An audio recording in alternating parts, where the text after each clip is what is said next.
Jesús Sí. solamente daba las órdenes y simplemente todo estaba ahí. Y por eso los milagros de Jesús son una muestra contundente de su deidad. Y ahí entendemos que el ente y el entendimiento de los apóstoles también era que Jesús era Dios, porque para un judío celoso del monoteísmo era imposible que le dijera, para empezar, Salvador a una persona, y en segundo lugar, que le dijeran Señor a una persona, en este sentido Curious, y en tercer lugar, que le dijeran como el Salmo, Señor, Señor, sálvame, quiero a Cristo y no algo que se le parezca. Y muchas veces como cristianos adoramos a un Cristo que no es Cristo. ¿Sí me entiendes? Y entonces esa es la pregunta. ¿A quién adoras? ¿De quién depende tu fe? No es del Cristo de la Biblia, sino es del Cristo que tú piensas que es. Ese es el mito, ¿no? Muchas personas piensan que pues cualquier religión te va a llevar, cualquier religión tiene una parte de la verdad, etcétera, ¿no? Pero aquí Jesús pone la vara muy alta y él dice, no, nadie va al Padre si no es por mí. Y en este sentido creen que Jesús es un humano muy desarrollado, ¿no? Pero, y es justamente el problema, que por eso todos van a atacar la deidad de Jesús, porque todos van a estar en contra de la deidad de Jesús, porque si estás a favor, pues eres cristiano, ¿no?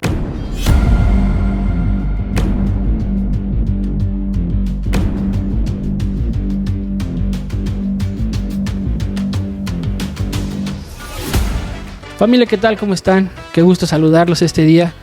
Tenemos otra vez a un invitado que aprecio mucho, Farid Buenrostro, y usted lo va a volver a ver en muchos programas más. Tiene libros muy interesantes que compartir, así que yo quiero darle la bienvenida a Farid Buenrostro.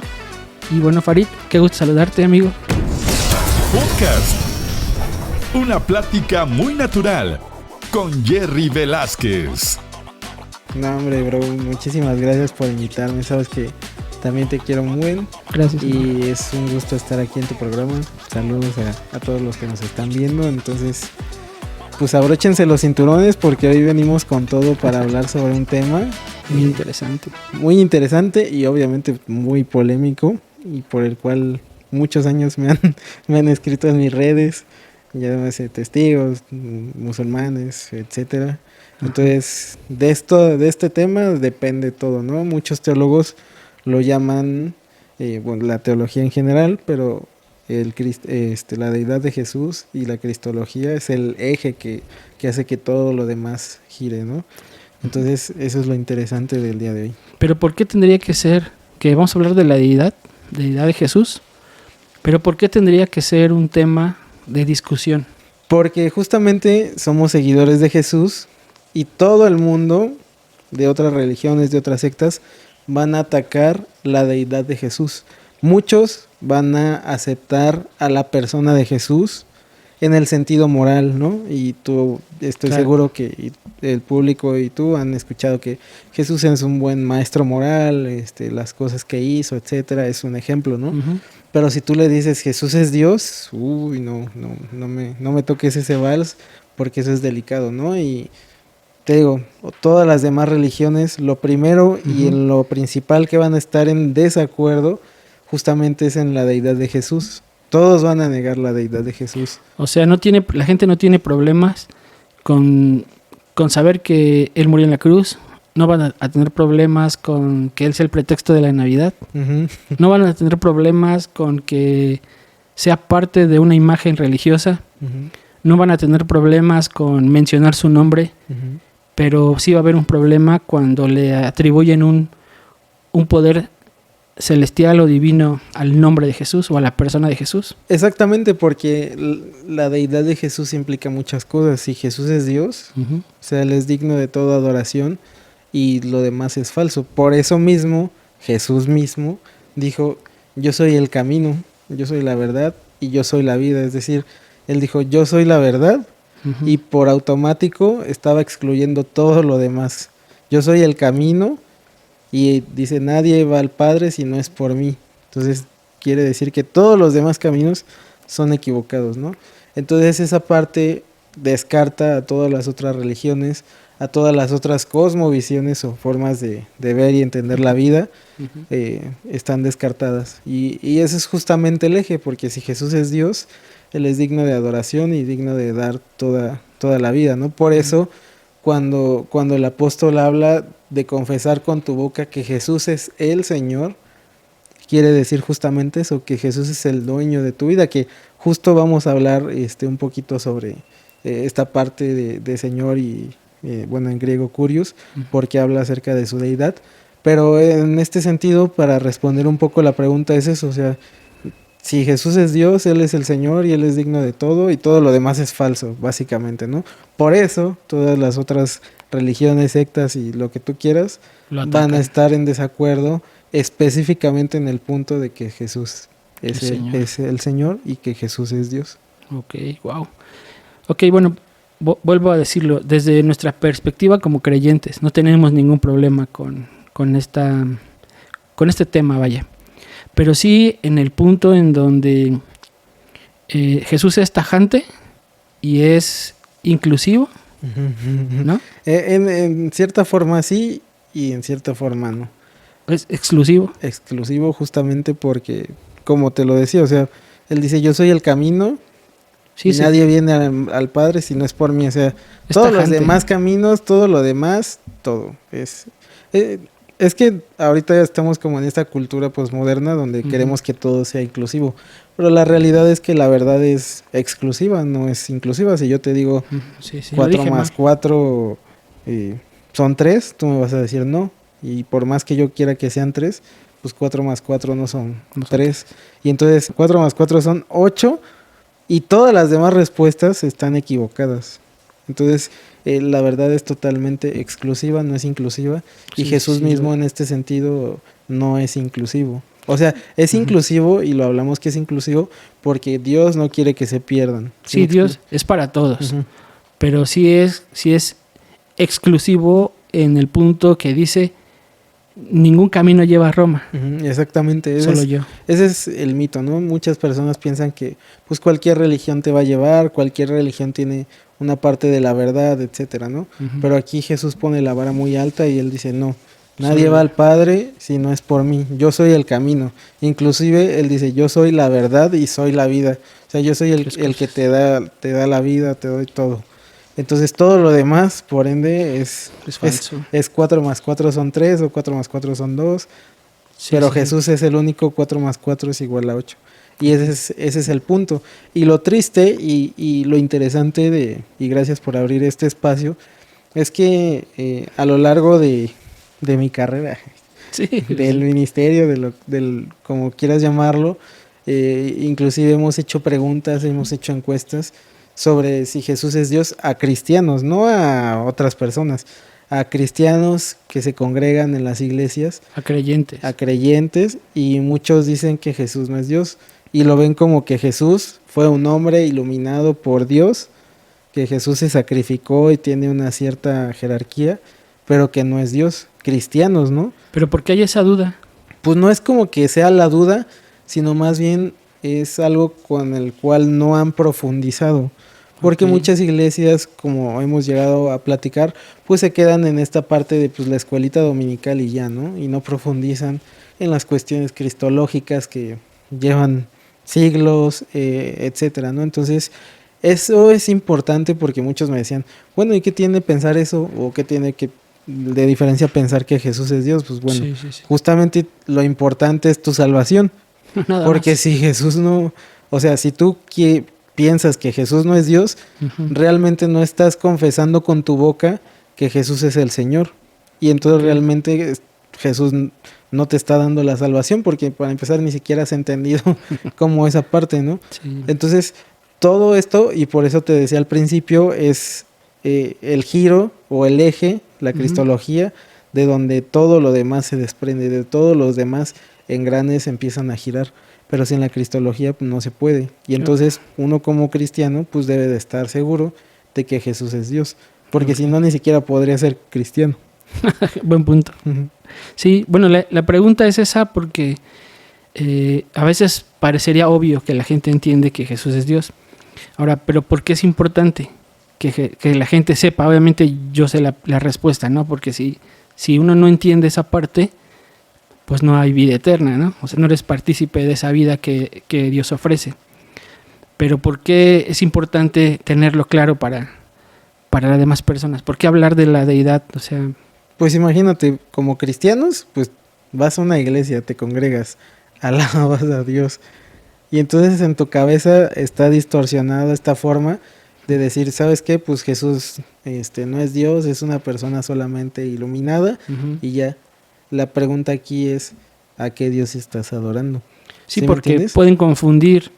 O sea, es importante hablar de la deidad, de la divinidad de Jesús histórico, o no sé si se diga así, sí, el de la historia, pero sí es importante que la gente aprenda a distinguir, porque por ejemplo en el tema de religión muchos creen que Dios es el Padre nada más, y que Jesús solamente es el Hijo, y que el Espíritu Santo pues es el Espíritu Santo, pero no hay esa como esa conexión para ellos, ¿no? Digo, yo lo tengo súper claro, en quién creo, quién es Jesús, en dónde está Jesús, dónde está el Padre, en dónde está el Espíritu Santo. Yo conozco todo eso, pero yo quiero irlo como desmenuzando para que la gente vaya entendiendo eso.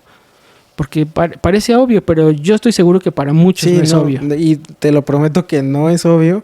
Y te digo, hemos hecho encuestas y muchos dicen Jesús no es Dios, donde ya es un primer error. Les preguntamos cuestiones sobre la Trinidad, ¿qué es la Trinidad? Y hablan de este tipo de cosas, del ejemplo que mencionaste, que es una herejía, no de ahorita, sino de siempre, de muchos siglos, que se ha ido combatiendo, etcétera, ¿no? Pero sigue surgiendo esta herejía. Y entonces imagínate, o sea, si tú le preguntas a una maestra de escuelita dominical, ¿qué es la Trinidad? O si Jesús es Dios y te enseña otra cosa, ¿qué le está enseñando a sus estudiantes? Y ahora, no solamente eso, esa maestra va a estar adorando a Dios, pero no va a estar adorando al Dios verdadero, va a estar adorando a su imagen de Dios. Y ahí entra esa parte del mandamiento, no te harás imagen de mí.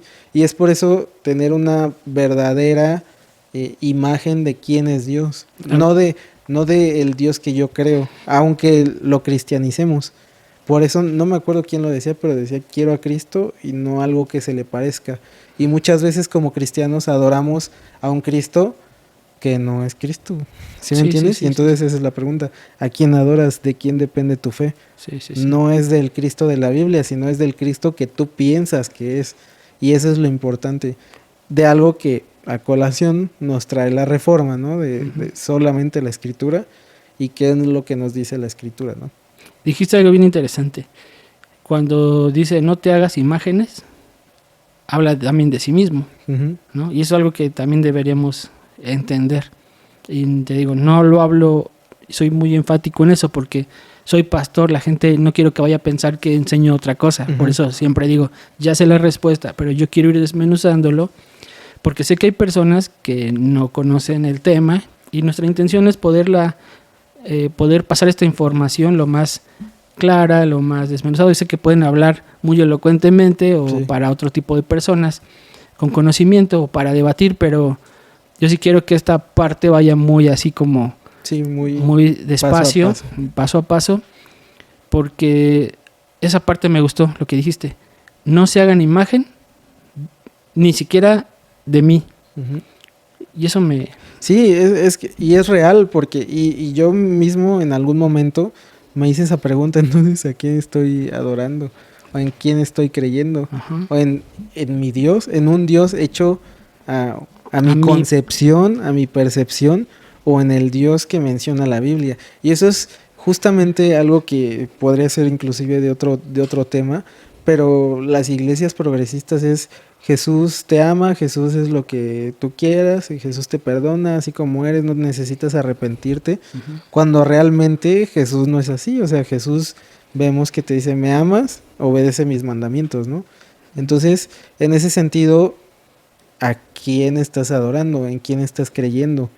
Estás realmente adorando a un Dios falso. Aunque tú le pusiste el título de Jesús, realmente no es el Jesús de la Biblia. Es un Jesús que tú creaste. O sea, tener una percepción equivocada de Jesús no es correcto. No es correcto porque te digo, no adoras a nadie. En el mejor de los casos, no adoras a nadie. En el peor, quién sabe a quién estés adorando. Y obviamente pues no tiene sentido como todo lo demás. Es por eso todo el énfasis de leer la Biblia. ¿Qué te dice la Biblia? la sola escritura, necesito leer qué me dice la Biblia, cuáles son las palabras de Jesús. Y con eso, alimentando mi espíritu, voy a entender que cómo es Jesús, quién es Jesús, qué le gusta a Jesús, toda esta parte de la relación, no lo que yo creo que le gustaría a Jesús. ¿Sí me explico? Sí, muchos piensan, ¿qué haría Jesús en este caso? ¿No? Es muy famosa esa frase, ¿qué haría Jesús? Y todo. No, más bien es, ¿qué hizo Jesús en este caso? ¿Qué dice la Biblia del carácter de Dios en este caso? ¿Sí me entiendes? No del carácter que yo creo que tendría. Y eso es importante porque justamente con eso, esa es nuestra ancla para nosotros estar bien amarrados y no divagar en otras cosas, ¿no? Sí, está bien interesante eso. Porque la mayoría de nosotros como personas ocupamos la imaginación para hacer algo. Hay una frase que siempre digo, sin imaginación no hubiera pecado. ¿No? Estuvo buena, estuvo profunda. Sí, porque el pecado empieza con una idea, con una imaginación, con algo que se te ocurrió, con algo que viste y se sembró. La imaginación no tiene presupuesto, ¿no? La imaginación es un terreno plano donde puedes construir, puedes destruir, puedes ir, puedes traer, puedes tener. El asunto es que esa mente tiene que estar correcta para poder creerlo sanamente estos temas. Hablé como gringo, pero... Sí, no, pero sí tienes toda la razón, bro, o sea, porque en realidad entonces no es sano y has estado perdiendo tu vida yendo los domingos adorando algo que pues no es. Y entonces nuestra labor es ver primeramente qué dice la escritura, y ahí también entra como esta parte de la historia que han dicho los grandes teólogos, que han dicho los padres de la iglesia, que han dicho un sinfín de personas, ¿no? En todo este sentido, para mostrarnos con base en la Biblia que cómo es Dios, qué carácter es el de Dios. Dios nos ama a todos, no nos ama a todos. ¿Sí me entiendes? Sí. Pero todo es a través del lente y del filtro de la Biblia. Ahora, en ese sentido, la parte de la deidad de Jesús, pues es muy clara, ¿no? Y te digo, gente como el Islam, como testigos o como muchas otras personas cristianas, progresistas, pues tienen una idea distorsionada de Jesús. Wow. A veces tengo esa percepción de que la gente piensa que cuando alguien le mete la mano para explicártelo, en este caso los teólogos, ¿por qué la gente está peleada con esa idea de que si toca tu Biblia a un teólogo para explicarte su pensar o su modo de ver las cosas, no está tan padre? Porque esto solamente es un pensamiento muy latinoamericano, desgraciadamente, ¿no? Y nos vamos, sobre todo en la denominación pentecostal, de la cual yo pertenezco orgullosamente, soy pente, porque le han dado mucho énfasis al sensacionalismo, es decir, a la sensación. Tú tienes que sentir a Dios, tienes que sentir al Espíritu Santo, y está bien, yo digo amén a eso, y yo lo practico, yo lo hago, mi relación con Dios es así, ¿no? No nada más es estudio, pero también es justamente la otra parte. Si no tienes un ancla, tú vas a divagar, y yo puedo decir, no, es que yo te digo, me acuerdo, en mi segundo, me convertí un domingo, en el segundo domingo en una iglesia, invitaron a unos hermanos de una iglesia muy, muy pentecostal, casi pentecostales históricas con el velo y así, y había unas hermanas que decían que Jesús se les aparecía en las noches, así literalmente, visibles, y que les decía que iba a temblar, que iba a haber un terremoto muy fuerte en ese año, era como el 2010 o algo así, que iba a haber un terremoto muy, muy fuerte y todo, y yo me súper espanté, yo dije, ¿cómo puede ser posible? ¿No? O sea, ¿sí me entiendes? Sí. Pero es justamente, es gracioso, porque ya eres una persona madura en la fe, pero una persona que no es madura en la fe, que no entiende, o sea, puede desviarse y puede entender, y así le pasó a José Smith, por ejemplo, ¿no? Así le pasó a Mahoma. Se les apareció quién sabe quién, les dijo cierta cosa y se desviaron. Y Pablo advierte específicamente de eso, y ahí entra esta parte teológica. Y Pablo les dice, aun si un ángel viene y se les aparece y les enseña o les dice cosas que no les hemos enseñado nosotros, que no hemos explicado en las cartas, que no está en la Biblia, tómalo como anatema o tómalo como maldición. ¿Sí me explico? Indirectamente ahí Pablo le está diciendo, si les está enseñando cosas teológicas diferentes a las que nosotros les enseñamos, simplemente tómalo con maldición. Imagínate qué hubiera pasado si Mahoma hubiera leído ese versículo antes. Que, dato curioso, el cuñado de Mahoma era cristiano. Y Mahoma le contaba sus visiones con el ángel Gabriel, y su cuñado jamás le dijo este versículo, por ejemplo, ¿no? ¿Qué hubiera pasado si Mahoma hubiera sabido este versículo y hubiera dicho, no, pues mejor tengo que leer mi Biblia y a ver qué onda? Pues sí. Sí, es que es interesante saber eso. Porque, insisto, hay gente que no sabe. De hecho, esta semana hubo muchos comentarios respecto a cómo estos podcasts, amigo, están nutriendo a las iglesias. Sí. O sea, esto a mí me sorprendió. No solamente es a mi vida decir, me ha bendecido este podcast. Yo lo escucho porque a mí me calma. No, están llevando estas enseñanzas a las iglesias. O sea, ¿te imaginas qué impacto está teniendo? Sí, y te lo he dicho antes, pero la verdad creo que estás haciendo una gran labor, bro, y de la cual te felicito por eso. Has escuchado la voz de Dios en ese sentido, y por este podcast, por lo que tú haces con muchas personas a las cuales invitas, justo, o sea, edificas la iglesia, edificas el cuerpo, aún sin siquiera pensarlo, que es algo que platicábamos en algún momento. Tú no sabes atrás de esa pantalla quién lo está viendo, ¿no? O sea, nos llegamos a imaginar, pero tú no sabes quién lo necesitaba, y fue una palabra de alguien que compartió en tu podcast, ¿no? Es una labor grandiosa. Sí, por eso alguien preguntaba, ¿no? Y yo respondía en esas preguntas. Yo invito a quien Dios me hace sentir que tengo que invitar. Entonces, y viene quien Dios tiene que traer. Amén. ¿No? Entonces, yo hago esas preguntas porque no todas las iglesias tienen la misma estatura. Entonces yo hago esas preguntas como para hacerlo más general, porque yo creo que estos podcasts a la gente le va a ayudar mucho. Si hay iglesias que no creen, puede que estos podcasts ayudan para que corrijan su caminar, y eso es algo glorioso, algo súper interesante que yo sé que Dios está haciendo y va a seguir haciendo. Entonces, por eso hago esas preguntas medias que atropellan tu plática, pero para mí son importantes. No, sí, claro que sí, y yo también las siento importantes, porque sí, como tú dices, nunca sabes quién lo está viendo, quién lo necesita, y bueno, gracias a Dios que nos permite a ti tener todo este canal, y a mí me permite estudiar para poder platicar de esto contigo, ¿no? Entonces, ahí cada uno se ve cómo hace su labor, lo que el Señor le mandó a hacer, y al final todo cuaja, dijeran en mi rancho. Sí, amigo, pues muchas gracias. ¿Por qué es importante? Ya lo vimos. ¿Por qué es importante la deidad de Jesús? Pues para saber que adoramos, ¿no? Sí, para saber que adoramos y para obtener salvación. Nada más. Sí, nada más para eso. Si no crees que Jesús es Dios, déjame decirte, no eres cristiano. Si tú crees que Jesús solamente es un hombre iluminado, no eres cristiano, no eres salvo, tristemente. Okay. ¿Cuál es la diferencia, perdón amigo, entre cristiano y evangélico? He escuchado mucho esos términos y otra vez te pregunto, yo ya lo sé, pero esos términos que se ocupan mucho entre eres cristiano o eres evangélico, ¿no? Yo hago un juego de palabras en donde yo digo, ¿qué religión eres? Yo no digo ni soy cristiano ni soy evangélico, digo, yo soy hijo de Dios. ¿Por qué tema? Por un tema de no debatir con gente, simplemente. No, pero bueno, soy cristiano evangélico.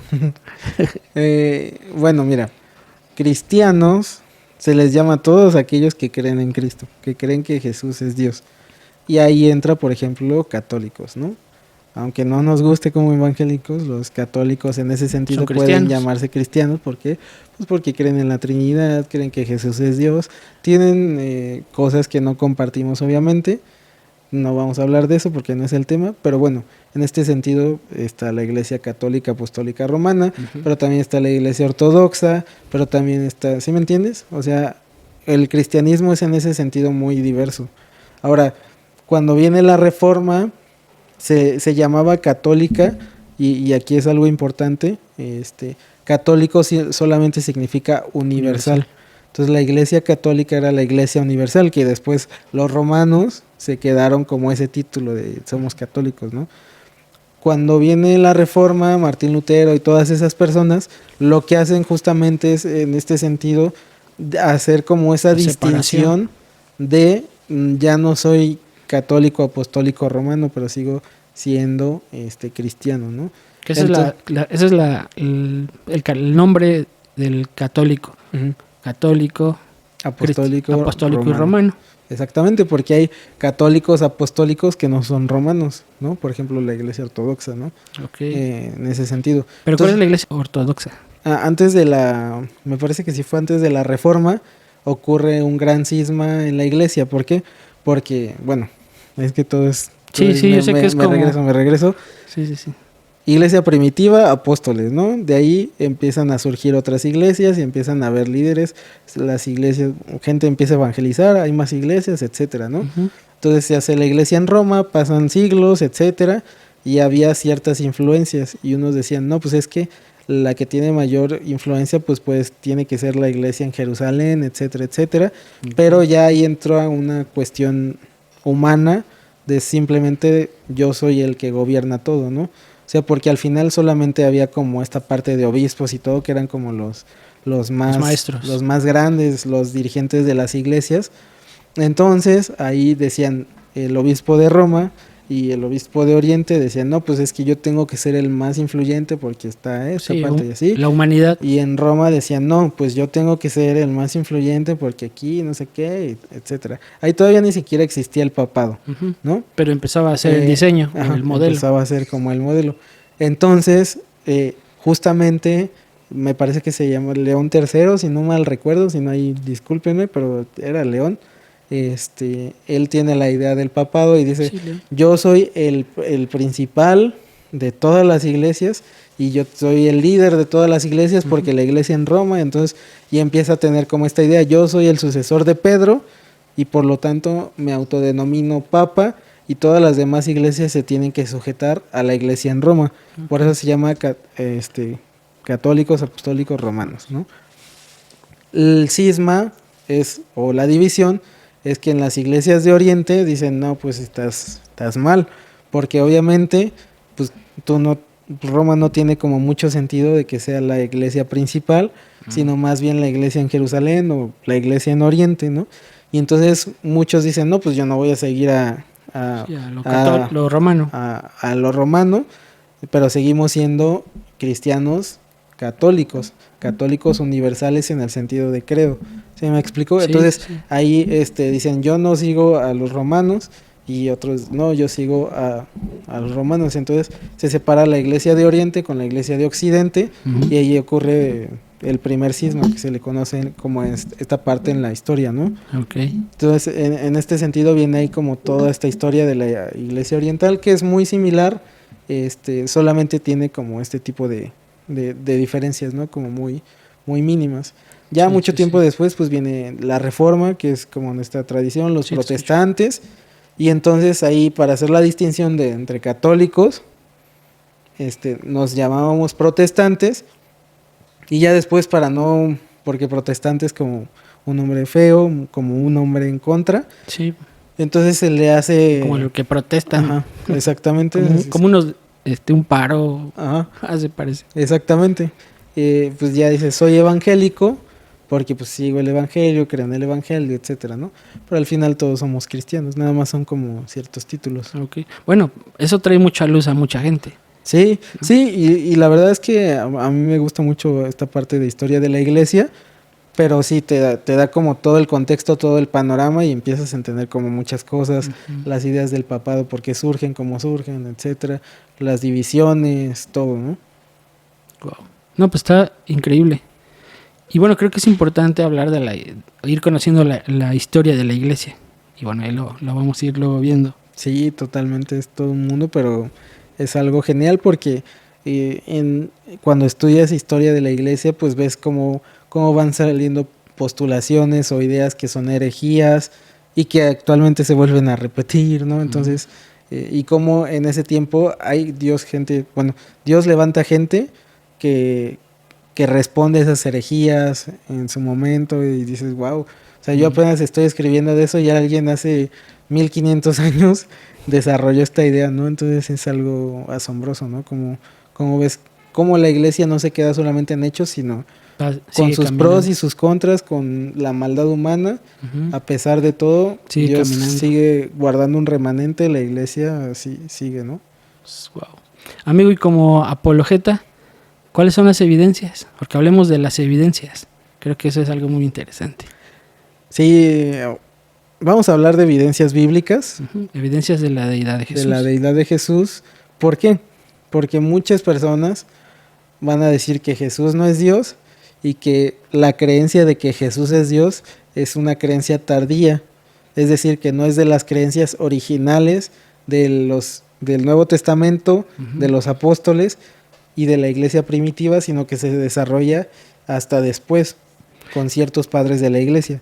Entonces, nosotros hablamos de evidencia bíblica para mostrar que Jesús mismo se mencionaba como Dios, que los apóstoles lo consideraban Dios y que la iglesia primitiva y los posteriores también los llegaban a considerar como Dios, para responder a ese mito de que Jesús como Dios es una creencia tardía, ¿no? Y es que me parece a mí increíble que haya gente que diga que Jesús no es Dios, porque aunque no sean cristianos o no sean católicos romanos, se me hace muy complicado entender que haya gente que no tenga ese concepto de que Jesús es Dios. Pues sí, es triste, ¿no? Pero por ejemplo, los ateos dicen, yo amo a Jesús. Porque fue un gran ser humano. Fue un gran ser humano, fue un social, ejemplo. Un líder social. Un líder social, un maestro moral que te enseñó la moralidad en su tiempo, que los judíos no entendían, etcétera, ¿no? Lo humanizan. Como bien dices, el Jesús histórico. Otras personas como musulmanes dicen, yo creo en Jesús, que para ellos es Isa, yo creo en Isa, pero no creo que Jesús es Dios, sino simplemente creo que Jesús fue uno de sus profetas, ¿no? Entonces, por ejemplo, testigos de Jehová te dicen, yo creo en Jesús, creo que es un Dios con D menor, no es Dios con D mayúscula, no es el Dios todopoderoso, pero sí es un espíritu muy exaltado que obedecía a Dios, ¿no? Entonces, los masones. Los masones, que el gran arquitecto, y en este sentido creen que Jesús es un humano muy desarrollado, ¿no? Y es justamente el problema, que por eso todos van a atacar la deidad de Jesús, porque todos van a estar en contra de la deidad de Jesús, porque si estás a favor, pues eres cristiano, ¿no? Ese es el problema. ¿Y cuáles serían esas evidencias bíblicas? Pues hay muchísimas, y créeme que cuando te hablo de muchísimas... Son muchísimas. No, tenemos como 4 horas en cada cámara, si te quieres aventar. Mira, me gusta mucho mencionar como las 5 principales, 5 o 6 principales. Una de las principales objeciones es la del Hijo del Hombre. Si tú hablas con un musulmán y tú le dices, es que Jesús es Dios, un musulmán automáticamente te va a decir, dime dónde dice en la Biblia, dónde Jesús dice en la Biblia, yo soy Dios, adórame. Y entonces tú vas a buscar así y vas a decir, híjole, Jesús nunca dice ser Dios, ¿no? Y ahí entra la duda. Ajá, y ahí entra la duda y tú dices, puede que sí, Jesús nunca haya dicho ser Dios. Ahora, realmente Jesús sí dijo ser Dios, pero no lo dijo de esta forma clara, como lo diríamos en este contexto social, en este tiempo, etcétera, ¿no? Que es con lo que terminamos el podcast anterior, que hablamos de otras cosas, que íbamos a hablar de esto. Pero... Sí, exactamente, ¿no? Entonces, y regresando a esta parte del Hijo del Hombre, te van a decir, es más, Jesús nunca dijo ser Dios, porque hay más de 60 veces que Jesús en el Nuevo Testamento, en los 4 evangelios, se dice y se autodenomina Hijo de Hombre. Y entonces te van a decir, si Jesús es Hijo de Hombre, pues eso significa que pues es un hombre humano. Y como va a ser Dios, ¿no? Y entonces tú como cristiano vas a decir, wow, no, pues sí, puede que sí sea cierto. Que es donde muchos se enganchan, ¿no? Con esa duda. Sí, y es un speech muy conocido de los musulmanes, ¿no? Por ejemplo, entonces, y por eso te lo puedo decir así, porque he platicado mucho con ellos.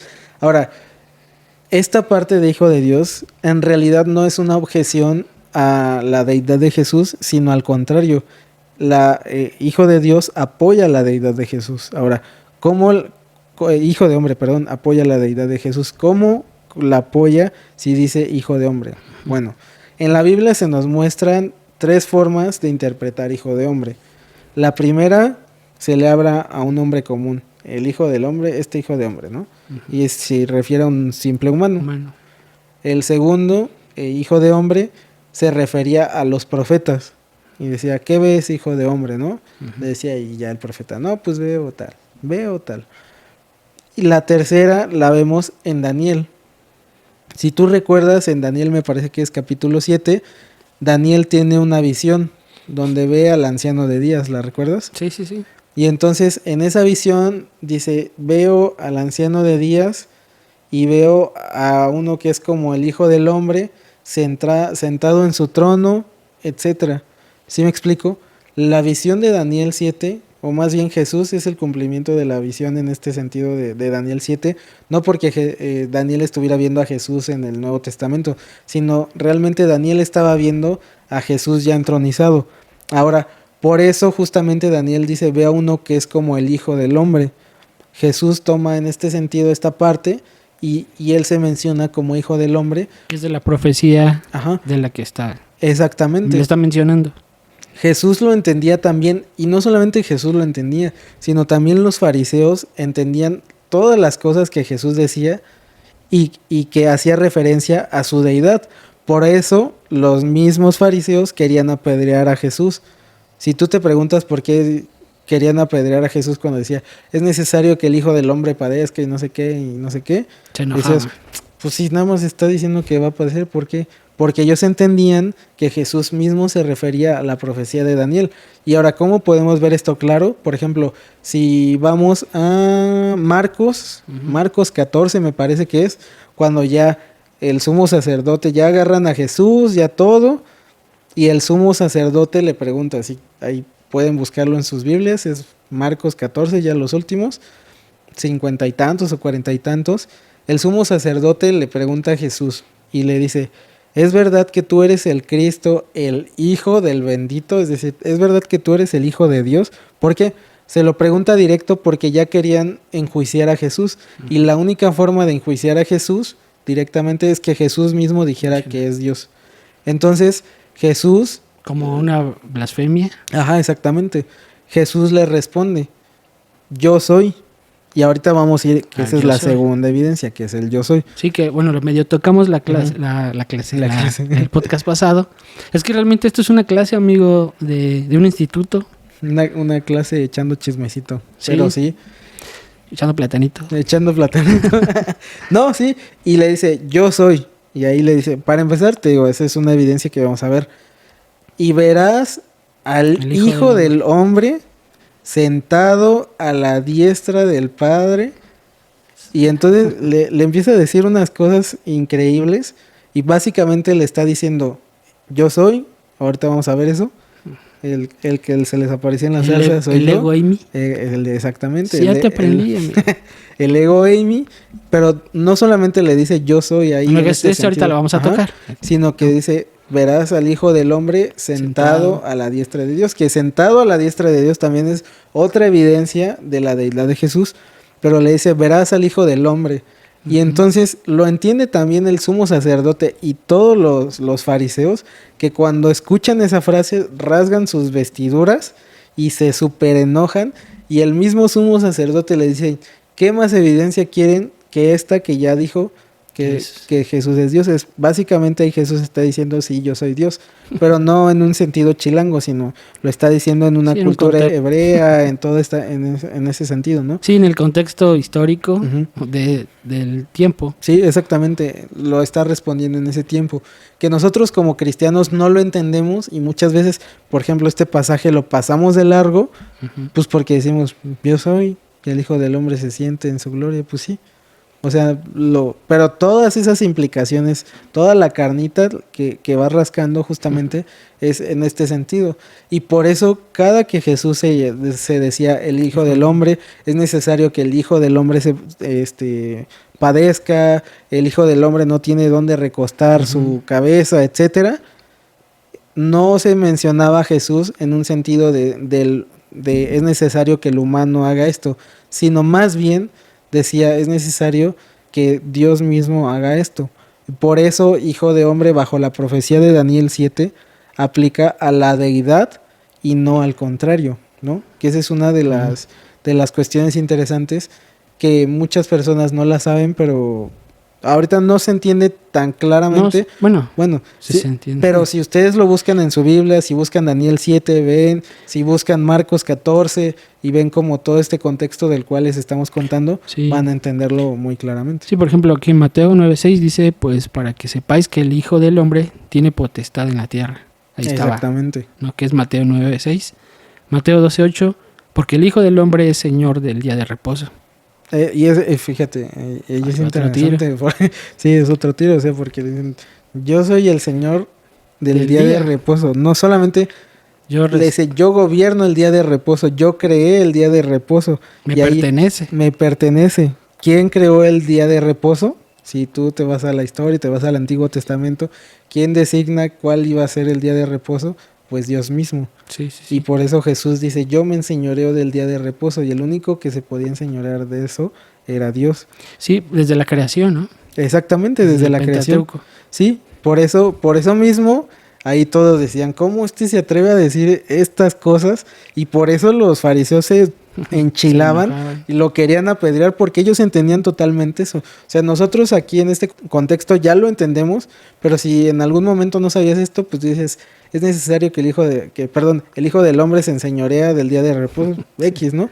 Pero cuando tú entiendes esto, dices, wow, aquí sí, Dios está diciendo y está hablando que Jesús está diciendo que es Dios. Por eso se enojaban mucho. Sí, totalmente. Sí, y esto es interesante porque lo hemos leído mucho. El problema es que no lo hemos entendido. Uh-huh. Ahí te va otra. Mateo 16:27, porque el Hijo del Hombre vendrá en la gloria de su Padre. Exactamente. Con sus ángeles. Ahí otra vez está haciendo alusión a Daniel capítulo 7, cuando Daniel lo ve sentado en el trono, que vienen los ángeles, que vienen los querubines, etcétera, etcétera, ¿no? En Mateo 17:12, pero os digo que Elías ya vino y no le conocieron, sino que hicieron con él todo lo que quisieron. Así también el Hijo del Hombre. El Hijo del Hombre, exactamente. Padecerá de ellos. Ahora, la otra evidencia, vamos a recordárselos para los que no han visto el podcast, véanlo. Pero ahí hablamos del ego eimi o de los yo soy. Sí. Y tú hablas en este sentido, o cuando tú lees tu Biblia más bien, pues Jesús dice, pues yo soy. O en esta parte de Marcos 14, pues dice, yo soy, ¿no? Y como chilangos, como latinoamericanos, pues dices, pues yo soy. Sí, yo pues soy. Significa yo soy, ¿no? Yo soy Farid, yo soy el Jerry, ¿no? ¿Sí me entiendes? Pero en un contexto hebraico, etcétera, no solamente implicaba eso. ¿Por qué? Recuerda la zarza con Moisés. Uh-huh. Bueno, desde ahí se presenta, ¿no? Desde ahí se presenta. ¿Y cómo se presenta? Como yo soy el que soy. El yo soy el que soy. Que en realidad sería yo soy el que fui, yo soy el que soy y soy el que seré. Pero bueno, lo cortamos como yo soy el que soy, ¿no? Y entonces el pueblo judío entendía que Dios, o uno de los nombres de Dios que se había revelado a su pueblo, era el yo soy. Uh-huh. Y en este sentido había una forma peculiar de decirlo en hebreo. Okay. Después, en los tiempos de Jesús, cuando ya se hablaba griego, etcétera, la forma de decirlo era ego eimi. Uh-huh. Entonces, una forma de decir, pues yo soy, y así normal, se decía de una forma, y para referirse al yo soy, al gran yo soy, se decía ego eimi. Entonces, cuando Jesús habla y dice yo soy el camino, yo soy la verdad, yo soy la luz del mundo, soy la puerta, yo soy la vid, yo soy el pastor, todas esas cosas, no solamente dicen, pues yo soy la puerta, que ya desde ahí, como lo hablamos al principio, uh-huh, tiene muchas implicaciones teológicas y salvíficas, ¿no? Pero está hablando y está diciendo yo soy, en el sentido de yo soy el gran yo soy, ¿sí me entiendes? Sí. Soy el gran yo soy. Por ejemplo, si tú lees esta parte donde dice antes de que Abraham fuese yo soy. Sí. Estoy buscándolos. Sí. Este sentido es bastante interesante. ¿Por qué? Porque están hablando los judíos con Jesús y les dice antes de que Abraham fuese yo soy. Pero no les dice yo soy así de yo ya estaba nada más, ¿no? Sino les dice antes de que Abraham fuese ego eimi, es decir, la zarza. Y no, Entonces, no solamente ahí, perdóname, corta con el yo soy, sino dice, y cuando Abraham me vio, y eso es, no manches, está increíble, dice, y cuando Abraham supo que venía, se alegró en su corazón. Es decir, desde el plan, bueno, desde que estaba Abraham y toda esa parte, el yo soy se le revela a Abraham y pudo ver que iba a venir y dice, Abraham me vio y sabía que iba a venir. No. Dice, ¿desde Abraham? Ajá. Okay. Dice, desde que Abraham me vio, se alegró. Y entonces, obviamente, ¿con quién tenía relación Abraham? Con el Padre, con Yahvé. Que en este sentido Yahvé no solamente es el Padre, sino Yahvé es la parte de la Trinidad, ¿no? Jehová.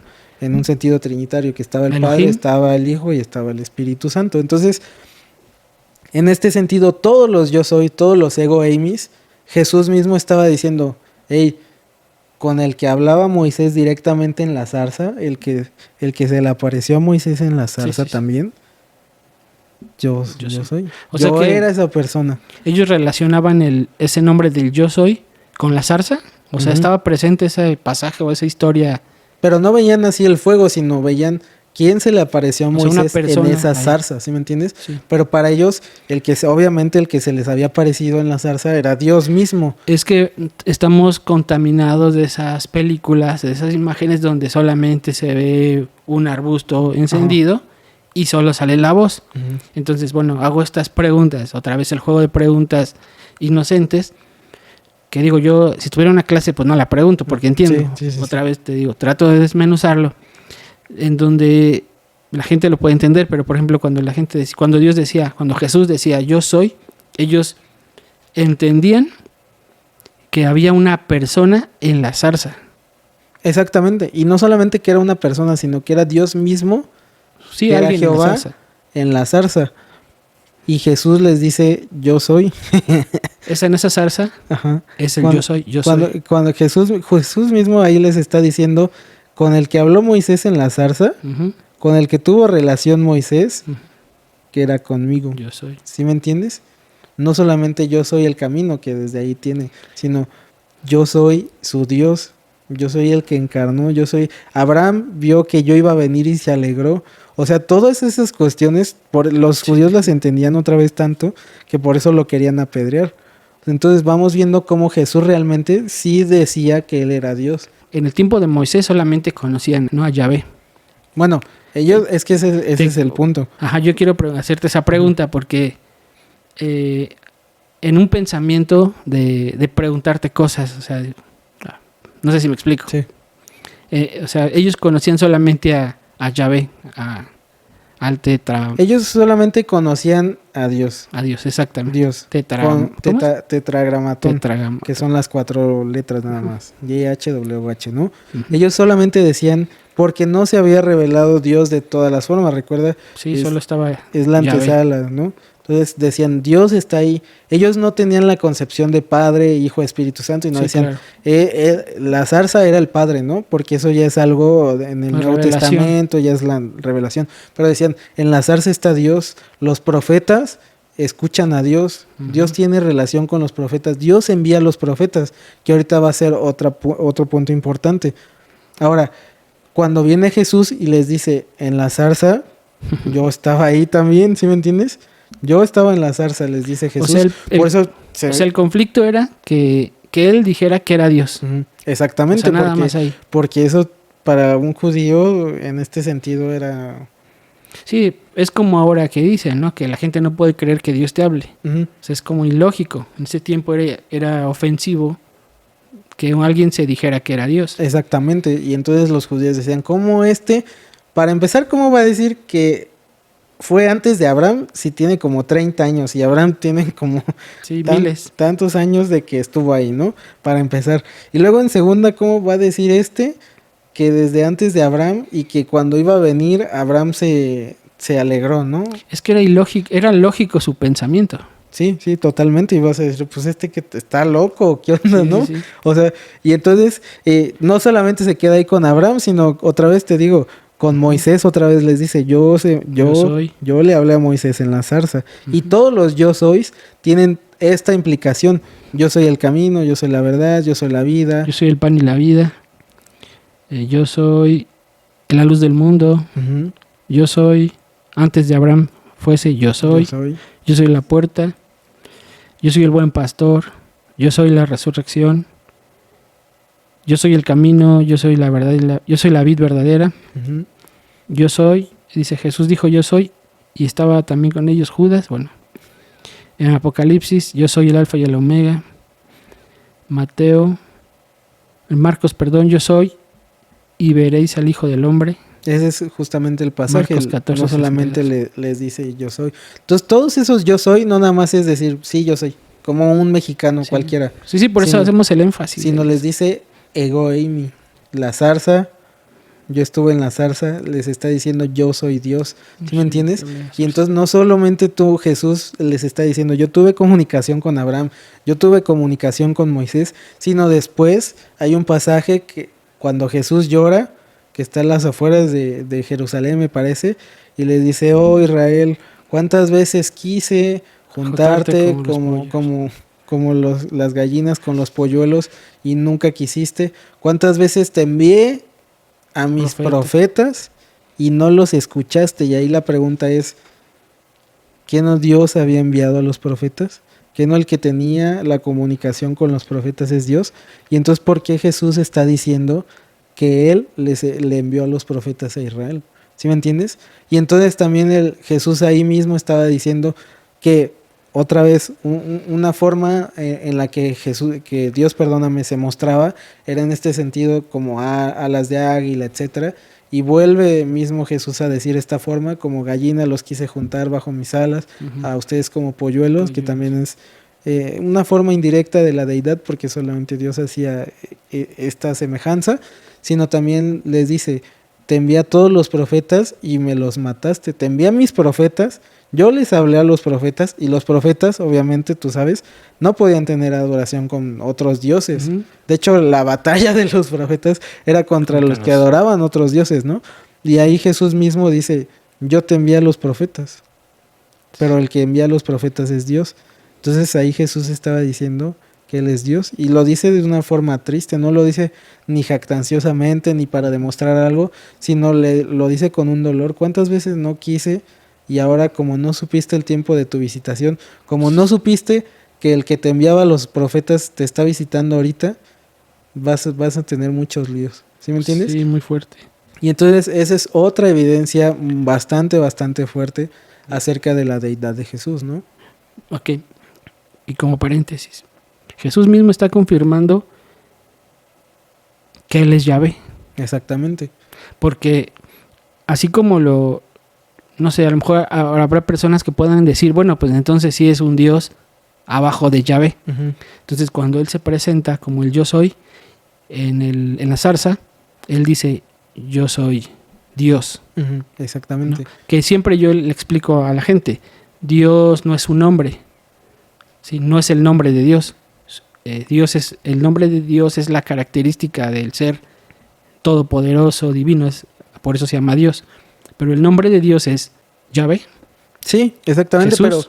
pero y aquí es algún punto importante para aclarar, ¿no? Por eso te trato te digo, otra vez, hago esas preguntas. Sí. Y la verdad es que es buena pregunta, porque te digo, muy buena pregunta. Tristemente hay cristianos que son cristianos unicitarios, modalistas, ¿no? Exacto. Que se les conoce como los solo Jesús. Es decir, ellos creen que solamente existe una persona, y que a veces se manifiesta como Padre, que a veces se manifiesta como Hijo y a veces como Espíritu Santo. Entonces pueden malinterpretar mis palabras al decir, Jesús, ya ves cómo solamente es una persona y Jesús también era el de la zarza. No, lo que queremos decir es que Jesús también estuvo en este sentido, y que Yahvé no solamente es el Padre, que muchas personas entendemos, o no le pongas Yahvé, ponle Jehová, que es como más común entre cristianos, ¿no? Que muchas personas cristianas, cuando tú dices es Jehová, automáticamente lo relacionas como el Padre. Exacto. Jehová es el Padre. Ajá. En realidad no es así. Jehová, o el nombre, es la divinidad, y en este sentido está la Trinidad en todo su esplendor ahí. Por eso, cuando está la zarza no solamente está el Padre o no solamente está Jesús, sino que está la Trinidad ahí, está Dios mismo ahí. Y por eso Jesús dice, yo estuve ahí, yo le mostré a Abraham que iba a venir y se alegró, yo hablé con Moisés, yo todos los profetas, yo te los envié, yo les dije que hicieran esto, yo les, así dice el Señor, ¿sí me entiendes? Es decir, lo que Dios me quiere decir es esto. ¿Y quién decía esto? Jesús mismo ahí dice, yo te los envié, yo te pasé este recado. Y ahora que yo vengo, no te diste cuenta, ¿no? Sí, no se dieron cuenta de que los visité. Entonces no veamos como que a Jehová el Padre o que Jesús solamente, sino que en este sentido todas las cuestiones trinitarias. O sea, en la zarza estuvo el Padre, estuvo el Hijo y el Espíritu Santo. O sea, siempre solo va a ser Dios. Exactamente. Es que parece una pregunta absurda, amigo. Sí. Pero no, o sea, yo ahorita que, digo, lo estamos conversando, sí entran esas como temas para aclarar. Sí, ¿no? Y de verdad es buena pregunta, porque yo mismo en algún momento, y por eso lo digo con toda sinceridad, asocias, Jehová es el Padre, y entonces Jesús ya es el Hijo, y entonces por eso dices, pues Jesús nunca estuvo en el Antiguo Testamento, cuando la realidad es que Jesús estuvo presente siempre en el Antiguo Testamento, solamente que obviamente las personas no sabían que era Jesús, sino simplemente lo llamaban Jehová. Pero no es como único. Jehová en realidad es la Trinidad en sí. Sí. Sí, es que es importante aclararlo. Porque yo sé que, como te dije, muchas personas van a llevar esto a su iglesia y le van a decir, escúchenlo. Ojalá los pastores lo hagan. Sí. No, ojalá. Pero yo sé que mucha gente ahora te voy a enseñar los mensajes, pero los mensajes es, ¿puedo poner esto en la reunión de jóvenes? Adelante. Wow. Me da mucho gusto, ¿no? Amigo.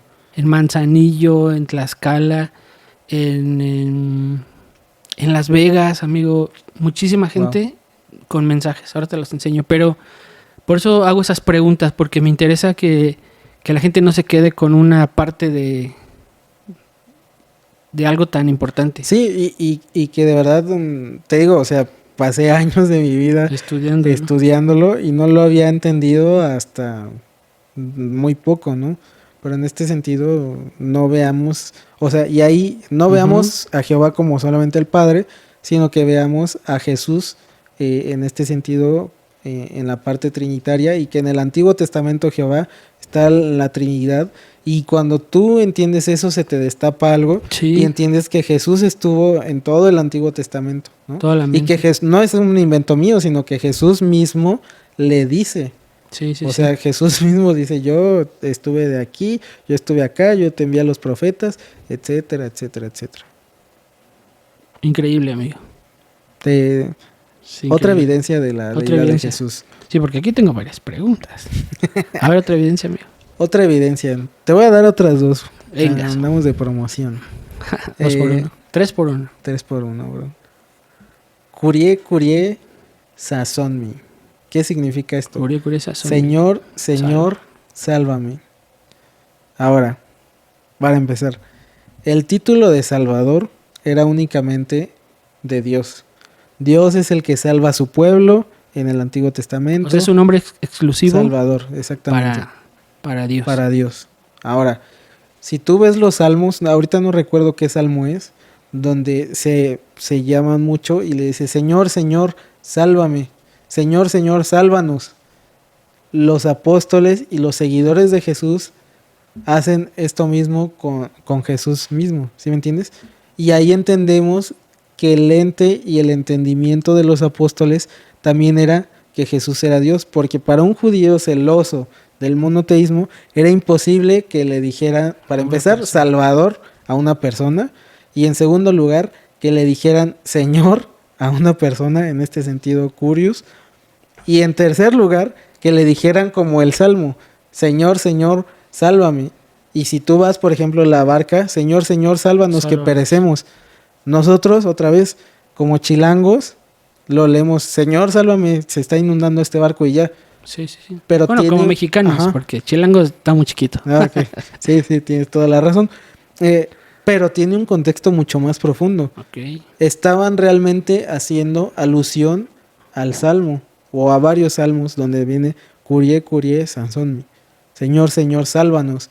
Y a Jesús, en este sentido, se le dice varias veces, Señor, Señor. Ok. No solamente Señor, sino Señor, Señor, que es una afirmación mucho más contundente de la deidad.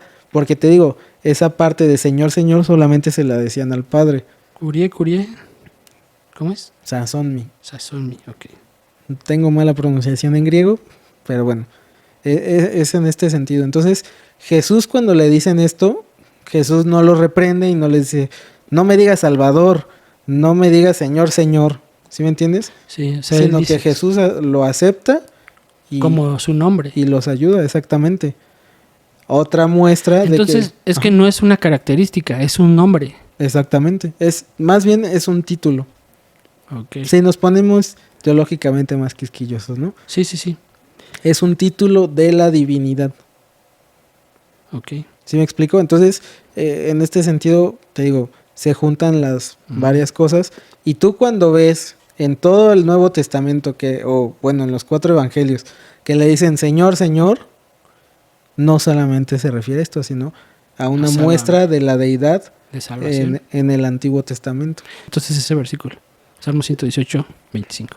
Sí, y te digo, hay muchos versículos, pero cuando tú le dices, o cuando tú lees más bien, Señor, Señor, que le dicen a Jesús, solamente no solo Señor, sino Sí, sí. Señor, Señor, le están haciendo referencia.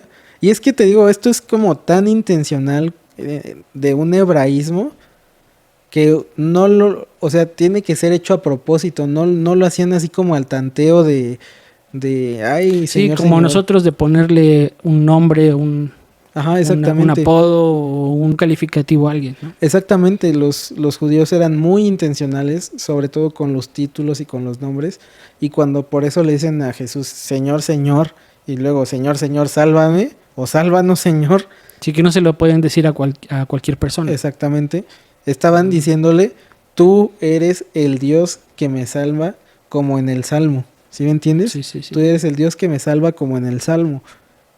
¿Sí me entiendes? Al que le cantaba David en ese salmo para que lo salvaran, que era Dios mismo, que era Jehová, que era Yahvé. Que era el que le cantaba a Moisés en el Salmo 91. Exactamente. Entonces, en todo este sentido, le están diciendo, tú eres ese. ¿Sí me entiendes? Wow. Tú eres Dios. Y Jesús no lo reprende, sino que Jesús lo acepta, ¿no? Entonces, esa es otra evidencia súper rápida para mostrar también la deidad de Jesús. Que no lo dijo Jesús mismo, pero Jesús lo acepta y lo desarrolla sin ningún problema. Entonces, algo interesante es que, por ejemplo, los ángeles, porque muchos dicen que Jesús es el ángel Miguel, Sí. o un superángel, los ángeles nunca reciben, por ejemplo, adoración, ¿no? Sí. Y cuando reciben la adoración, que, por ejemplo, Juan en Apocalipsis, Juan, que conocía a Jesús, que estuvo en su pecho recostado, que después, al principio de Apocalipsis, ve a Jesús ya en su gloria, que cae a sus pies como muerto, es deslumbrado por un ángel súper glorioso y lo ve tan deslumbrante en Apocalipsis que dice, me postré y adoré, pero el ángel Sí, me levantó. me levantó y me dijo, no me adores a mí, adora a Dios, porque yo soy consiervo tuyo. Entonces los ángeles no reciben adoración, pero Jesús sí recibía adoración y sí aceptaba este tipo de títulos. Sí, porque pudo haber dicho, no me digas así. Ujú, exactamente, no me digas así, solamente a Dios, solamente Dios es el que salva, ¿no? Pero no, Jesús aceptaba eso, Jesús aceptaba la adoración que solamente a Dios se le daba, diferente de un ángel, ¿no? Y era como peligroso aceptar un título, ¿no? Porque era la muerte. Sí, exactamente. Por eso Jesús no negaba su condición o su deidad. Sí, ajá, exactamente, no negaba su deidad, sino que era muy intencional en esta parte de los hebraísmos, de cómo mencionaba su deidad, y también las personas cercanas a él lo mencionaban como esta parte de la deidad, ¿no? Y eso es bastante interesante. Mucho. Y por último, por ejemplo, los milagros que Jesús hacía, ¿no? Y yo estoy seguro que ahorita muchos van a estar diciendo, ay, pero los milagros no es una evidencia de la deidad de Jesús, porque los profetas hacían milagros, por ejemplo, Elías resucitó muertos, hizo caer fuego, etcétera, ¿no? Y otros profetas hacían milagros, inclusive otras personas fuera de la iglesia cristiana, fuera del cristianismo, te van a decir, bueno, pues algunos hinduistas han hecho cierto tipo de milagros, cierto tipo de sanidades, y pues eso no implica que Jesús sea Dios, ¿no? Entonces, tenemos que hacer una distinción para entender el nivel de Jesús. El nivel de milagro, ¿no? Y el nivel de milagro, exactamente. O sea, si tú estudias a los profetas e inclusive a los apóstoles, después ya en Hechos y toda esa parte, se les conoce como portadores, no es cierto, ¿mensajeros? como puentes más bien del poder divino. ¿Qué ¿Los quiere ángeles? decir esto? No. A las personas que hacían las milagros, personas. a los profetas, a todos, ¿no? ¿Qué quiere decir esto? Un profeta, un apóstol, tenía que orar a Dios para obtener una respuesta sobrenatural. Por ejemplo, tú ves a Elías, se sube al cerro y se postra, empieza a orar para que llueva, ¿no? Y manda a su discípulo a que se suba más arriba del cerro, y el que le dice, ¿qué ves? No, todavía le falta. Él intercede, es decir, él le pide a Dios para que obre algo, ¿sí me entiendes? Los apóstoles le piden a Dios para que ocurra algo. Aquí ya sé por dónde vas. La diferencia con Jesús es que Jesús no le pide a nadie. Jesús Sí. solamente daba las órdenes y simplemente todo estaba ahí. Y por eso los milagros de Jesús son una muestra contundente de su deidad. De su deidad. ¿Por qué? Porque justamente hacía todo tipo de milagros y simplemente, Lázaro, sal fuera. No decía, Señor, levanta a Lázaro, Padre, por favor, esto. Sí. Simplemente es, Lázaro, sal fuera. ¿Qué quieres? Así está. Nada más que, por ejemplo, hay una parte en donde dice que él hace lo que su padre... Yo entiendo perfectamente lo que dice, solamente como Bueno, argumento, vaya. creo que son dos cosas distintas. Hablar de los milagros y hablar de la dirección que le daba a su padre, o que la Ok, dirección que le daba al superchido. padre. En ese sentido, ahorita vamos para allá. Ahora, acabando de esta parte de los milagros, Jesús simplemente dice Daba la eso, ¿no? orden. Por ejemplo, Señor, sálvanos que perecemos, la barca se está hundiendo. Jesús simplemente dice La algo calla. y Sí, le dice calma el calma. mar y se deja de llover y todo, que de hecho es una de las profecías, me parece que es en Salmos, que dice que el Mesías y que el Señor lo escuchaban los mares y lo escuchaban los vientos y no sé qué tanto. Ahí investíguenlos y A ver, ¿cómo dice? quieren. Es que no recuerdo bien, lo estoy parafraseando mucho, pero esta parte dice que Dios o que el Mesías justamente se iba a enseñorear de los mares y de los vientos y cosas así. Y vemos este cumplimiento cuando Jesús simplemente les dice cálmense y se calman. Ahora, la diferencia, Elías tenía que orar para pedirle a Dios que hiciera algo. lloviera. Ok. Los apóstoles tenían que hacerlo igual. Jesús simplemente decía cállate. ¿Por qué? Porque tenía toda la autoridad y toda la potestad. No tenía sentido que Dios le... Sí, le pidió, o sea, fuera como un intermediario. Sí, porque él realmente tenía todo el poder, y él cuando decía cálmate, se calmaban. Cuando les decía sal fuera, salían fuera. Cuando le decía sé sana, era sana. Cuando le decía revive, revive. Sí, levántate, se levantaba. Se levantaba, ¿sí me entiendes? Y esa es una distinción importante de la parte de los milagros de Jesús, y por eso vemos que esos milagros son parte de la deidad, que tiene poder sobre la muerte, y que antes vemos que Dios tenía el poder sobre la muerte y que podía utilizar a ciertas personas para eso. Y aquí vemos que Jesús directamente tiene el poder sobre la muerte, por lo tanto Jesús es Dios. Ahora, lo otro que mencionas es una objeción común. Jesús no es Dios porque venía a hacer las cosas del Padre. Para responder esto tenemos que entender varias cosas. Primero, la encarnación. Como dice Filipenses, se despoja de su deidad, no aferrándose, no nada, sino que se despoja de ella Siéndose vil. para tomar forma de siervo, haciéndose vil. Y es decir, imagínate al Dios todopoderoso que no pueden contener los cielos y la tierra, a un Dios encarnado. Sí. Y ahora, esto es algo importante porque esa también es una evidencia de la deidad. ¿Por qué? Porque tú dices, ¿cómo Dios? Es imposible que Dios se encarne. No, porque no hay nada imposible para Dios. ¿Sí me entiendes? Ahora, encarnado, obviamente, tenía ciertas limitaciones, inclusive de conocimiento. ¿Por qué? Porque estaba encarnado, porque era igual a nosotros, y aunque tenía el poder de la divinidad, decidió no utilizarla, decidió despojarse de ella, porque si no es como si hubiera hecho trampa. ¿Sí me entiendes? Sí. O sea, si no es, pues yo soy Dios, estoy en la tierra, no serviría de que estuviera encarnado. Entonces, un Dios totalmente encarnado viene en este sentido, y por eso dice, yo tomo la dirección que me está dando el Padre, pero no porque el Padre sea mayor que yo, o porque haya una cierta jerarquía, sino que en ese momento los teólogos le llaman que estaba Jesús en el estado de humillación. ¿Por qué de humillación? Porque estaba hecho hombre. En ese sentido, obviamente Jesús estaba sujeto y estaba la total confianza con el Padre, porque en este sentido Jesús lloraba, Jesús sentía, Jesús le dolía, Jesús se entristecía, y que era algo que como Dios no había experimentado. ¿Sí me explico? Sí. O sea, y ahora Jesús hecho carne tiene toda la confianza con el Padre, y por eso el Padre le da esta parte de la dirección, por eso el Espíritu Santo lo cobija, lo unge, baja sobre de él. ¿Sí entiendes? Que es el modelo exactamente a nosotros, a ¿no? nosotros. Y también el diseño o el modelo de vivir bajo autoridad. Exactamente, y en este sentido, ahora, solamente esto aplica en este estado de humillación de Jesús. ¿Sí me explico? Porque estaba encarnado.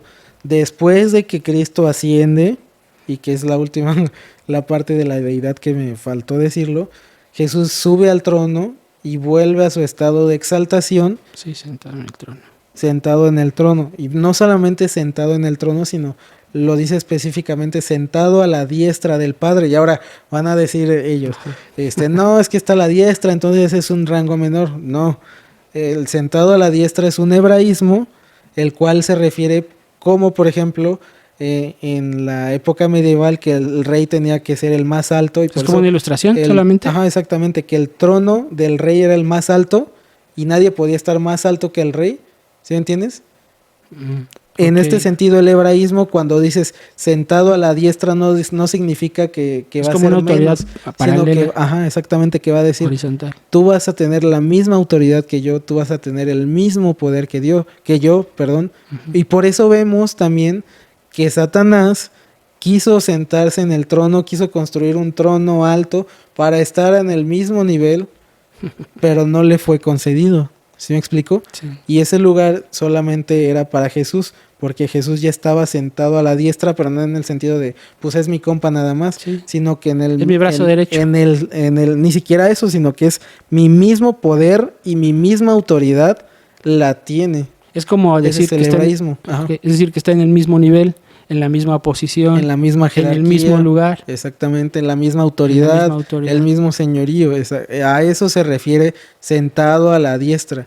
Por eso cuando le dicen, ven, siéntate a mi diestra, o que el mismo Daniel, y veo a uno como hijo de hombre sentado a la diestra del Padre, sentado a la...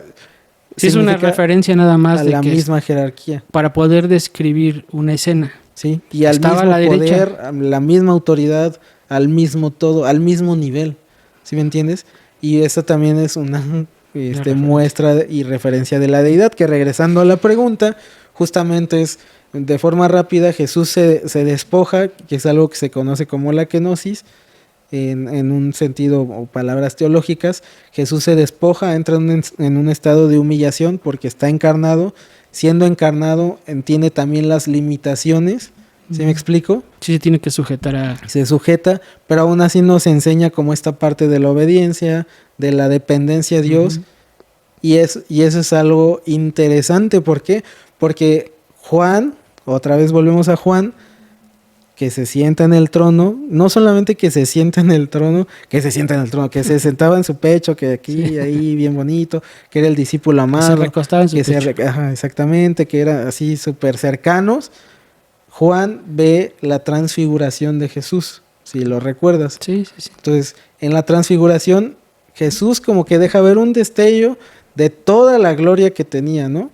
Y que no había ocupado porque estaba en este estado de humillación. cuando Juan lo ve, imagínate, es algo que solamente 3 personas en todo el universo, en toda la historia, lo han podido ver, pero a Juan no le impacta la grandeza, no le impacta eso, sino le impacta la gracia, y por eso dice, viene Jesús lleno de gracia y de verdad. Y en este sentido Juan entiende muy bien esta parte de a qué vino Dios.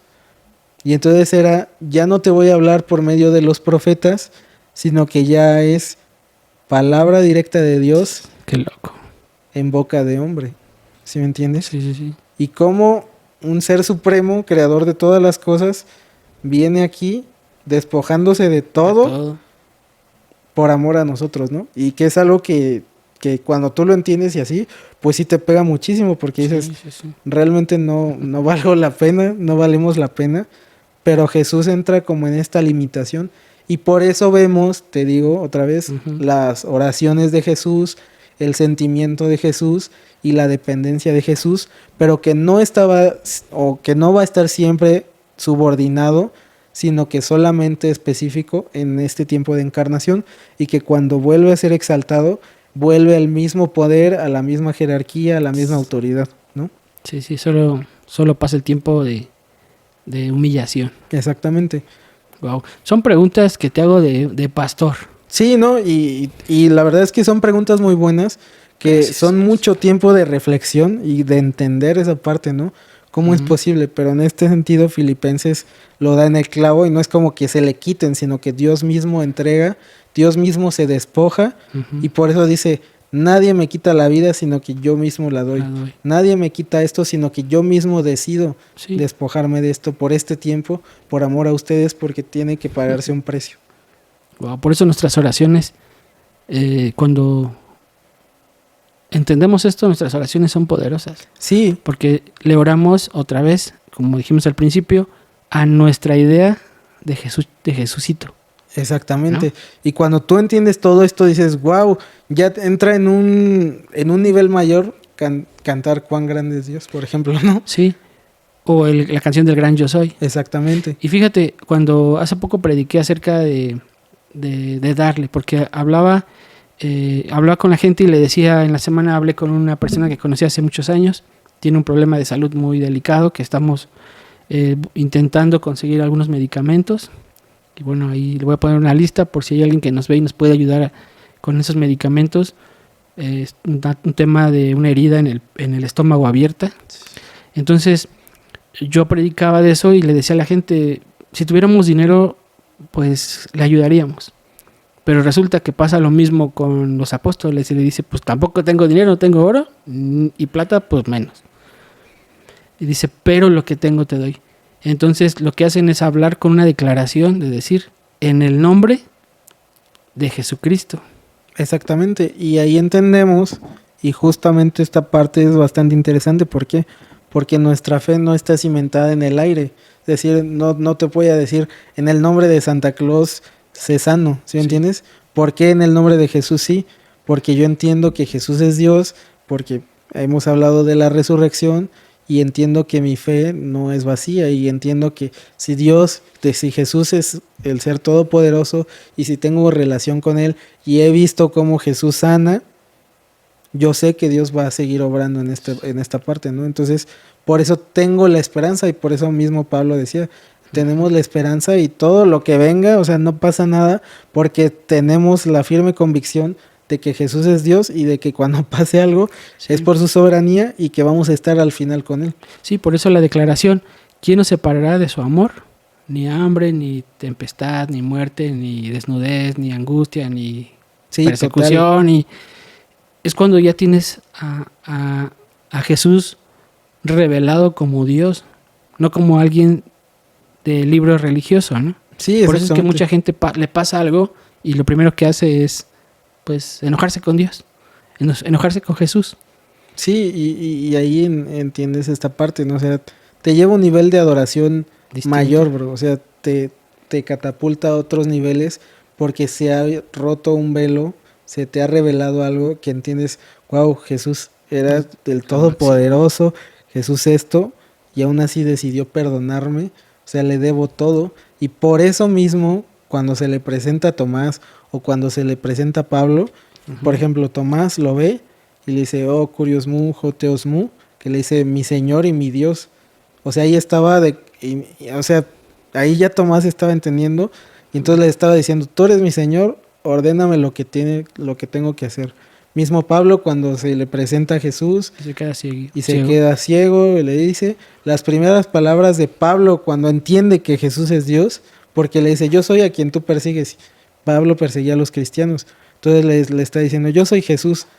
Inmediatamente Pablo ahí entiende todo y le dice, ¿qué quieres que yo haga, Señor? O sea, le está diciendo, tú eres mi amo. Yo soy el esclavo. Ordéname qué es lo que quieres que hacer.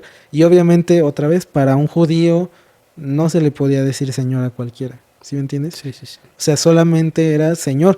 Por eso tenían el conflicto con el César, por ejemplo, ¿no? Sí.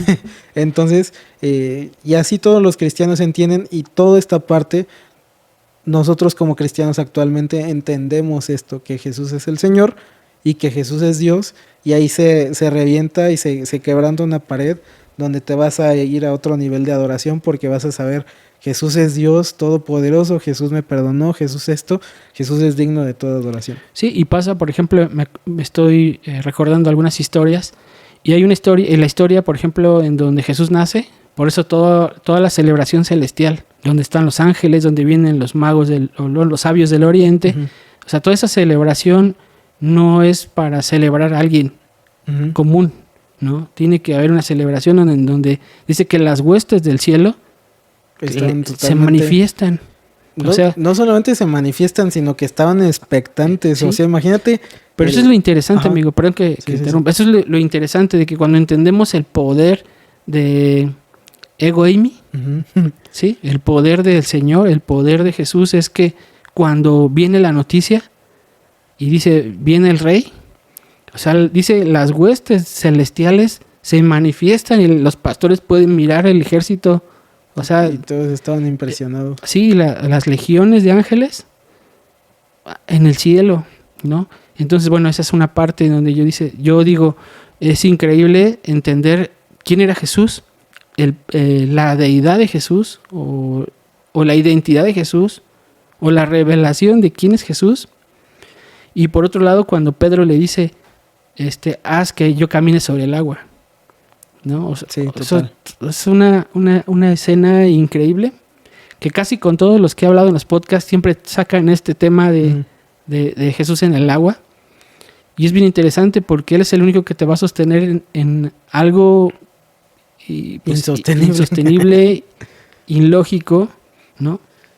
Por el poder. Sí, por su señorío, porque él es soberano, por todas las cosas, y ahí entiendes, te digo, no solamente la adoración, sino la seguridad de decir, hazlo, sucede. O sea, si está conmigo Jesús, que es el todopoderoso, que tiene el control de todas las cosas, no tengo por qué temer, no tengo por qué angustiarme, no tengo por qué desvelarme por preocupaciones. Yo estoy bajo su protección, y que es algo interesante. Ahora, como paréntesis que no tiene tanto que ver con la parte de la deidad, o sea, el entender que estás bajo su protección no significa que nunca te va a pasar nada, sino que significa que vas a estar bajo los planes y los propósitos de Dios. Y eso implica cierto quebrantamiento a veces, ciertas pruebas, ciertas cosas, pero tú tienes la certeza de que Dios tiene el control y que estás en eso y que no pasa nada más, o sea... No, porque dice, si pasares por el fuego...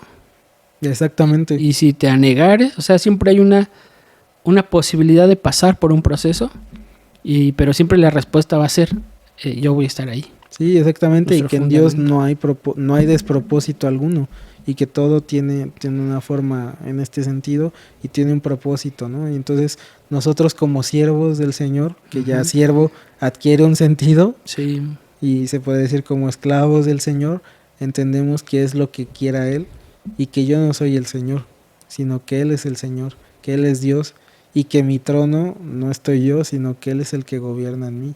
Y ya no es lo que yo quiero, sino que es lo que Él quiere para mí. Sí. Bueno, creo que cambia completamente el concepto que mucha gente tiene de Jesús, o de Jesucito, o de su propia imagen de Jesús. Que muchas veces hay como brujos cristianos.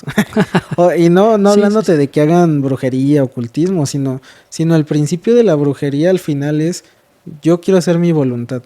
Yo, ¿como rebeldía? Ajá, exactamente. Yo quiero hacer esto.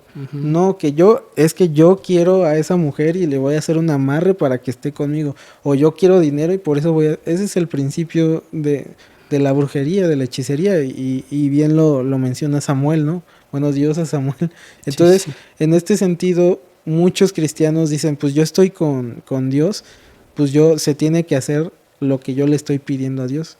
Y la realidad es que no es así. Porque, que ese es un temazo, ¿eh? Sí, y es algo que atrás de cámaras le platicaba a tu esposa, entender que Jesús es el Señor, o sea, duele, sí duele, sí.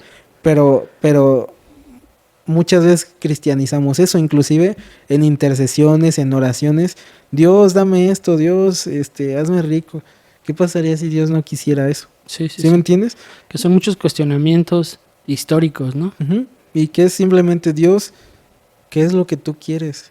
O sea, si estoy pasando por esto, no hay despropósito, ayúdame, sálvame de esto. ¿Sí me entiendes? O sea, sí. Pero no es como me gusta una chava y Dios, yo quiero esa chava, o Dios, yo quiero ese trabajo y voy a orar y voy a ayunar por eso. Sí. Eso es a lo que me refiero con brujos cristianos. Sí. Porque ponemos al cristianismo y a Dios al mismo nivel que con un brujo, solamente que un brujo como si fuera bueno. Pero al final no es así.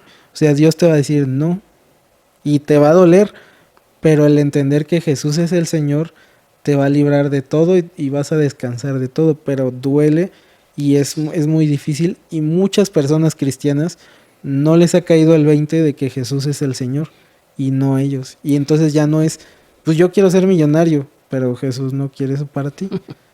Yo quiero eso, no. ¿Pero a qué se debe eso? ¿A la mala información? Pues más bien yo creo que es al corazón del hombre, porque somos religiosos. Entonces, la religión es, yo te doy esto, pero tú dame esto. Intercambio siempre. Yo ya te di esto, Dios, ya fui el domingo, entonces tú dame esto. Señor, yo me he portado bien, entonces dame esto, ¿sí me entiendes? Son condicionales. O porque yo hago esto, tengo que recibir esto. Exactamente, que es mucho de lo que criticamos de la religión tradicional, ¿no? O sea, que se van de rodillas, que hacen sus mandas y todo, pero al final los cristianos muchas veces caemos en esto. De cierta forma, ¿no? Ya oré, ya ayuné, y no quiero decir que no ayunemos, pero tenemos que entender el propósito. No se ayuna para obtener algo, o no se ora para obtener algo. Se ora para alinearte con la voluntad de Dios y entenderla y ceder tu lugar en el trono para el Señor, ¿no? En tu corazón. Que obviamente también aclarar que el tema de la fe es importante. Sí, total. O sea, las cosas que hacemos, las hacemos en fe, sí, ¿no? O sea, también no es como descalificar completamente todo, sino es un punto en donde intentas manipular la voluntad de Dios o el propósito. Sí, intentas hacerle manita de puerco a Dios, con chantajearlo como un niño, con tu ayuno, con tu oración, o ya fui el domingo, o ya te canté en la alabanza. O yo te sirvo, aunque no te sirva. Señor. Te sirvo, Señor, tú tírame paro con esto. Tú eres mi conecte ahí, tú eres, ¿sí me entiendes? Sí, o porque yo he ido a la iglesia, creo que Dios tiene que hacer lo que yo te digo. Exactamente, y el cristianismo se diferencia de todo lo demás justamente en eso, que nada merecemos, que nada de lo que podemos hacer, nada de nuestras obras nos va a ayudar para obtener algo, sino que toda buena dádiva, todo don perfecto viene del Padre de las luces, ¿sí me entiendes? Entonces, todo es por Dios, pero también hay algo importante, todo lo que viene de Dios no añade tristeza. No lo cobra. La brujería, las cosas que te haces en la religiosidad, siempre te van a traer esas cuestiones, ¿no? Entonces, hay un punto importante. Familia, pues qué más. Amigo, pues qué padre tiempo. La verdad es que clase de teología, historia de la Biblia o historia de la... No sabes cómo disfruto platicar contigo, amigo. Muchas gracias, amigo. No, pues yo lo valoro muchísimo. Y yo sé que a mucha gente le va a bendecir esto. Así que pues muchas gracias, amigo, por este tiempo, que nos podemos seguir toda la noche. Sí. Pero aquí nos cierran, así que nos vamos a dejarlo aquí. Sí, amigo. Bueno, pues ya escuchó, familia, amigos. Tenemos un Dios increíble, Jesús es Dios, Jesús es el Señor, así que no lo dude. Así que cuando ore con fe, sabiendo, dice la palabra, que le escucha, sabiendo que Él ahí está. Así que, amigo, gracias por tu tiempo, gracias por compartirnos esto, que en lo personal me traes mucha luz a muchas cosas que yo sinceramente entendía o medio entendía, pero mi cabeza se abre gracias a Dios. Y el ambiente también se siente. Sí, donde están 2 o 3 reunidos en su nombre. Sí, se siente el ambiente. Y algo, no me acuerdo cómo se llamaba este rabino, recordarás el Salmo de no me sentaré en silla de escarnecedores. Sí, Salmo 1. Justamente el rabino decía, la silla de escarnecedores es todo aquello donde no glorifique al Señor, ¿no? Y entonces sí, me gusta Dime. Me gusta tu programa justamente por eso, ¿no? Porque glorificas al Señor y no te descarrías o no te vas con otros propósitos ocultos. Y yo creo que Dios ve esa parte en tu corazón y por eso estás edificando al cuerpo de Cristo, así como me lo comentabas, y mucha gente en las iglesias y gente, bueno, te está viendo, entonces Dios está abriendo ahí las puertas. Está viendo. Sí, amigo, pues han venido propuestas porque es tentador, es largo el camino, es duro, es complicado, pero la foto de guapo, la gente escribió cosas como me dijiste, no es porque esté guapo, es porque él me cotorrea con esas cosas, pero la gente lo está, hoy pude ver, de hecho venía en el carro hace un momento y clarito vino eso, veo una pequeña nube. Sí, ¿no? Total. Amigo, pues muchas gracias y bueno, pues tu casa, y vamos a seguir con más temas que le llegan a miles de personas esto. No, pues gracias a ti por la invitación, amigo. Tú sabes que es un gusto estar aquí contigo, con tu esposa, con tu público, y bueno, esperemos que esto haya sido de edificación, que se hayan disipado muchas dudas, y si les quedó alguna duda, pues ahí escriban ya al pastor Jerry, que él se les responda. Y se las mando a Farid como siempre. Bueno, familia, pues qué gusto, gracias por acompañarnos, por favor comparta, ahí toque la campanita para que cuando yo mande algo les aparezca. Eso. Familia, pues les bendecimos y nos vemos. Bien, amigo, gracias. Hasta luego, Dios los bendiga. Bendiciones. Podcast. Una plática muy natural con Jerry Velázquez.